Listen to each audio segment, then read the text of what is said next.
Now available in paperback and e-readers, Isis, Revenge of the Cyber Goddess. The goddess next door takes on the threat of a deadly digital diva driven to destroy the world in this action-packed, all-new Isis series adventure. Get Isis, Revenge of the Cyber Goddess featuring a bonus pin-up and the other two books in the Cyber Goddess saga at online bookstores everywhere today. One of my viewers wanted me to do a review of the old Image 1993 comic, Tribe. Now, I remember when Tribe first came out back when I was in college, and everybody was making such a big deal over it. Now, over at Image, they always put the creator over the character, and that's why this book, with its foil embossed cover, states Johnson and Stroman right around the Tribe logo. And this was supposed to be the big hype as related to Tribe, but one of the big problems with Tribe that I have had after reading it is it just does not give you a reason to care about anything in the story. Now, that's the biggest problem with Tribe. It does not answer the critical question, why should we care? Yes, you've got two big-time black creators, Todd Johnson and Larry Stroman, who have put their name stamped on the cover, but what's on the inside really does not make you care that much about this book, because the entire story is just so much of a jumbled mess. It's just not really focused, and it does not really have a good flow. So when I was looking through Tribe, I just kept asking one question: what is this book supposed to be about?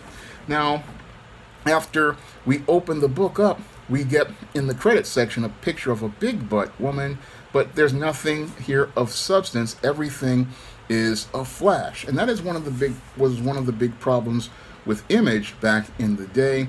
They would give us these flashy, gimmicky stories, but there was nothing there outside of Spawn and Wildcats and maybe Savage Dragon and a couple of other books that would really get you excited about this book. And your Tribe is no different, because once we get into the interiors, that's where we start to have a serious problem, because we go from the Pentagon and a black government official in a wheelchair talking about some sort of cyber data being hacked or something like that. And then we go to this guy who's supposed to be going out here on the mission to get the Europan database and do some stuff with it on the rooftop. Now, he's got some sort of cloaking powers, and he sees Shadowhawk pass by. I guess that's to say, oh, that there are black characters in the Image universe. And then we get to this MODOK type character, Von Grock of something, he's something like that, and some other guy, and they're supposed to be going over the plans of what's supposed to be evil that's going on.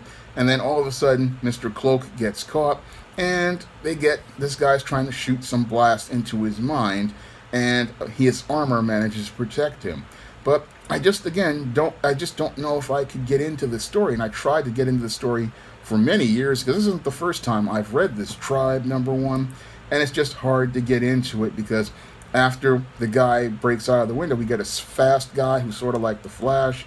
He drops some hefty bags down to keep them away from the Mind guy, and then we got this Murdoch, who was supposed to be the guy and in the armor, and then all of a sudden you get another confrontation between more bad guys, and the Mind guy is firing more blast into his head, and they kill a boxer who's supposed to be like Mike Tyson.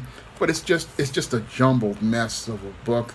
Then we go to a club, and I just cannot really get into this Tribe as much as I tried to do it.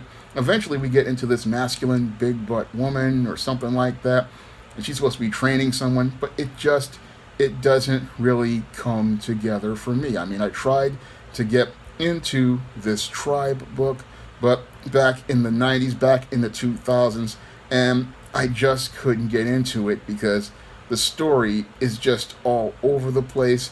The art is just real scratchy, and it's just like really bad 1990s storytelling all around, where you got a lot of stuff happening, and it's supposed to be a long form story model, but in the overall short form, it just does not leave that strong enough first impression that will get you anticipating to buy the next issue. I mean, I remember back in '93 being sour on Tribe because of the foil stamp cover, because it seemed like it was just a lot of hype. And then when you read the book in its entirety, you see that it's just nothing but a bunch of hype, and there's no payoff to this book.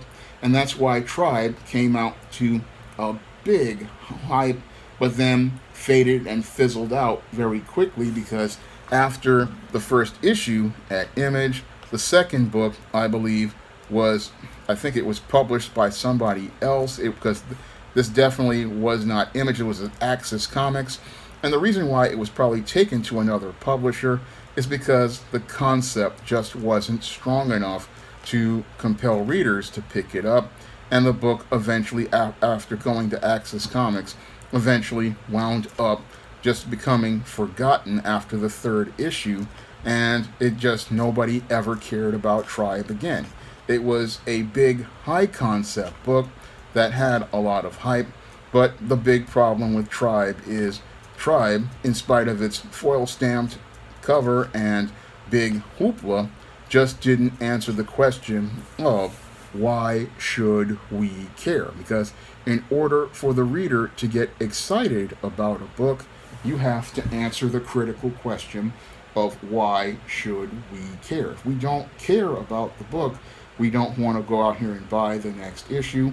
And that's why Tribe suffered a horrible fate and was quickly forgotten and fell into obscurity, because even though it had a large cast of black characters that were flashy, there was not enough substance in between the pages of Tribe to allow a fan base of Tribe to form, and to allow a Tribe large enough to want to be excited about this book the way readers still are excited about many other black characters like Luke Cage, Static, Icon, and many others.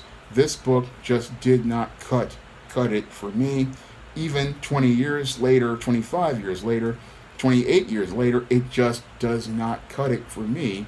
And I just found it to be a completely jumbled mess of a book that really needed some work as related to editorial to get this story a bit more polished, a bit more focused, and a bit better crafted, so that the reader can get a better understanding of what's going on. Everything in Tribe shows me what happens when you get a writer who does not have enough seasoning, and they get a hold of a publishing press. They really don't know how to put a story together, because what was put together in Tribe was just a completely jumbled mess. Now, if you want me to do a comic review, and you can donate to my Cash App by clicking the links in the description box. And if you want to try out my first comic, Esteem No Good Deed, you can find that comic on Amazon.com in Kindle format for 99 cents. So that's all I have to say for this video. You can comment, rate, and subscribe. Now available on Kindle, Esteem No Good Deed. The Devil's Divas here's some stick-up kids straight in this action-packed Esteem series comic. Get Esteem No Good Deed on Kindle for 99 cents today.